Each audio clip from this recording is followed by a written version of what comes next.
અમે નગરપાલિકાએ આવ્યા છીએ આજે પાણી પ્રશ્ન માટે। જે અમારે આવું કાળું પાણી આવે છે આજ કેટલા ટાઈમથી આવે છે અને અમે ઘણીવાર આ પ્રશ્ન અમે કર્યો છે, છતાં અમારા વોર્ડના સભ્ય જોવા માટે પણ આવ્યા નથી ને આજે અમે નગરપાલિકાએ આવ્યા છીએ છતાં અહીંયા આવ્યા નથી અમારા પ્રશ્નને માટે। તો અમારે કોની પાસે જવાનું? પ્રમુખ પણ હાજર નથી, સભ્ય પણ હાજર નથી, તો અમારે કોને કહેવાનું? અને આટલા ટાઈમથી ચૂંટાણા છે છતાંય અમારા વિસ્તારમાં એકવાર જોવા પણ આવ્યા નથી।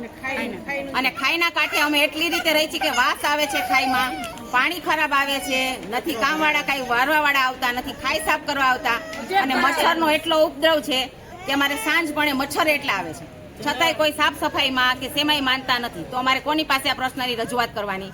કચરાનો શું પ્રશ્ન છે? કચરાનો એ પ્રશ્ન છે કે કચરાવાળા આવે પણ 2-4 દિવસે એક વખત આવે, ઊભા ના રહીએ, બાઈઓને નાખવા જવાનું હોય મેટાડોરમાં તો ઊભા ન રહીએ, વાર તહેવાર પ્રસંગે પૈસા માગે અને પૈસા આપી તો જ કચરા ઉચકાવે, બાકી ત્યાંથી અમારી ત્યાંથી કચરા પણ લઈ જતા નથી। તો કરવાનું શું અમારે? આગામી આ સમયમાં પ્રશ્નનું નિરાકરણ નહીં આવે તો તમારા દ્વારા કોઈ અન્ય આંદોલનની ચીમકી છે? હા, અમારે જવાનું છે, આંદોલન કરવાનું છે। આંદોલન કર્યા વગર તો ગોંડલમાં હાલ એમ જ નથી। અને કેટલા સમયથી ખરાબ પાણી આવે?